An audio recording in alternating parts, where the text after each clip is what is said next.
ya baik misalkan paracetamol, antibiotik, ya maupun vitamin, obat batuk dan sebagainya, ya sebaiknya jangan dikonsumsi dulu ya.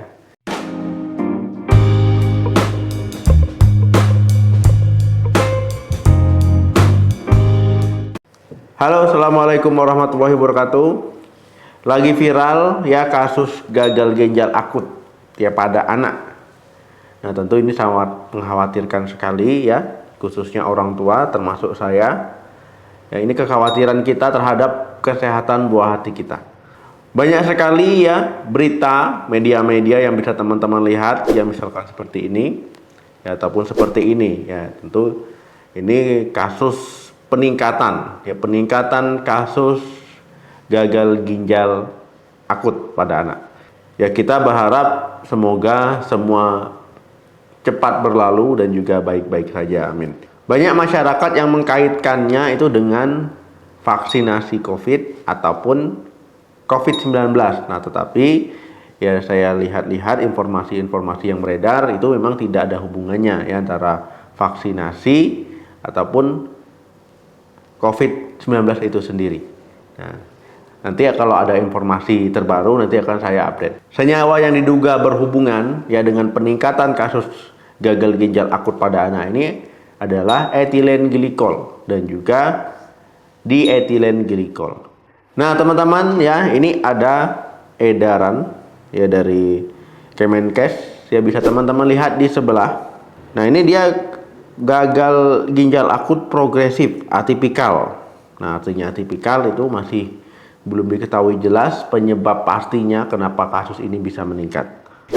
Nah, teman-teman bisa lihat di poin pertama ya, ini anak usia 0 sampai 18 tahun ya. Jadi mayoritasnya balita ataupun bawah 5 tahun dengan anuria ataupun oliguria yang terjadi secara tiba-tiba. Artinya jumlah urin anak itu sedikit ya, ataupun tiba-tiba tidak kencing sama sekali. Nah, jadi ini harus diwaspadai ya, khususnya yang punya anak-anak di rumah ataupun ya ada saudaranya, mungkin bisa diingatkan. Nah, kemudian teman-teman bisa lihat lagi di poin ke-7 ya. Tenaga kesehatan pada fasilitas pelayanan kesehatan untuk sementara tidak meresepkan obat-obatan dalam bentuk sediaan cair ataupun sirup ya, sampai dilakukan pengumuman resmi dari pemerintah sesuai dengan ketentuan peraturan perundang-undangan.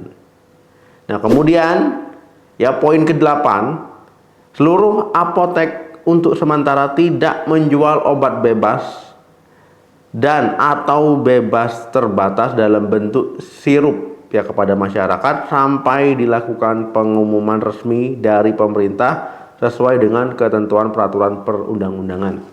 Nah, jadi kalau diberitakan di media itu kan paracetamol ya, banyak mengkaitkan dengan paracetamol, tapi di sini dari edaran Kemenkes itu semua jenis obat-obatan yang cair ataupun sirup ya, baik misalkan paracetamol, antibiotik ya maupun vitamin, obat batuk dan sebagainya, ya sebaiknya jangan dikonsumsi dulu ya sampai ada pengumuman lebih lanjut. Nah, untuk teman-teman yang di rumahnya ada sediaan obat-obat sirup, obat-obat cair ataupun obat-obat drop ya, mungkin untuk buah hatinya, yaitu jangan diminum dulu ataupun dikonsumsi terlebih dahulu ya, itu ditunda dulu. Jadi untuk teman-teman yang punya anak balita ataupun di bawah 6 tahun ya, itu dilihat frekuensi urinnya ya, dilihat jumlah urinnya ya, berapa banyak dia kencing ya, berapa kali dia kencing, buang air kecilnya dan jumlahnya dilihat. Kalau tiba-tiba ada perubahan ataupun jadi berkurang ataupun tidak sama sekali ya, sebaiknya langsung dibawa ke fasilitas kesehatan dan juga dibawa obat yang sudah dikonsumsinya, misalkan ada obat sirup ataupun cair. Kemudian orang tua juga jangan membeli obat di apotek ya dalam bentuk sirup ataupun cair untuk sementara waktu. Nah, kalau teman-teman lihat di poin 9 ya, di C-nya ini, perawatan anak sakit yang berita demam di rumah lebih mengedepankan tata laksana non farmakologis.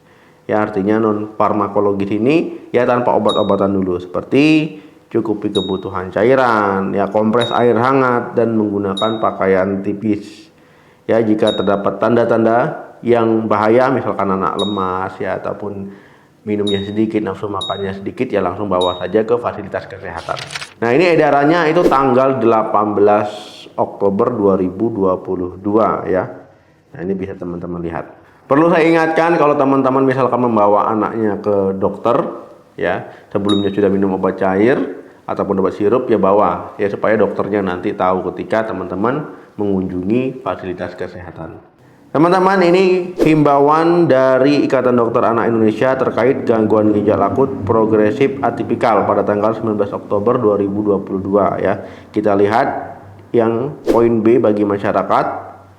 Yang pertama itu, masyarakat untuk sementara waktu tidak membeli obat bebas tanpa rekomendasi tenaga kesehatan sampai didapatkan hasil investigasi menyeluruh oleh Kementerian Kesehatan dan BPOM ya.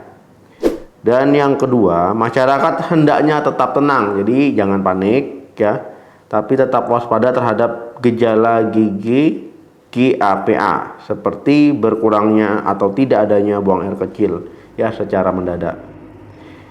Yang ketiga, sebaiknya mengurangi aktivitas anak-anak khususnya balita yang memaparkan risiko infeksi, misalkan di kerumunan, ya ruang tertutup, tidak menggunakan masker dan lain-lain. Ya, jadi aktivitas-aktivitas di luar ruangan ataupun di tempat-tempat ramai itu dikurangi dulu ya. Rajin cuci tangan ya, supaya menghindari risiko terkena penyakit. Kemudian konsumsi makanan yang bergizi ya. Kalau di tempat ramai pastikan menggunakan masker. Nah, mungkin teman-teman bertanya, gimana nih kalau seandainya anak sakit? Ya, apa nggak bisa nanti dikasih obat sirup ataupun cair? Ya, itu nggak bisa dulu ya, kita tunda dulu, tapi tetap bisa dikasih obat tablet ya. Obat tablet dijadikan puyer ataupun orang bilangnya racikan ya, tapi disesuaikan dengan dosis ya, dosis berat badan si anak. Nah, hitung dosisnya gimana ya? Bagusnya biar tepat dosis ya, itu dibawa ke fasilitas kesehatan saja ya, jangan menghitung sendiri, nanti malah berlebih dosisnya ya, karena memang membagi dosis itu agak susah ya kalau orang awam. Nah, teman-teman, jadi kita semoga cepat ya dapat hasilnya ya, hasil dari Kemenkes maupun dari Ikatan Dokter Anak Indonesia ataupun nanti dari BPOM ya. Semoga ya masalah ini cepat berlalu ya, dan juga kita berharap kita semua tidak sakit ya, dalam keadaan sehat, baik diri kita maupun anak-anak kita.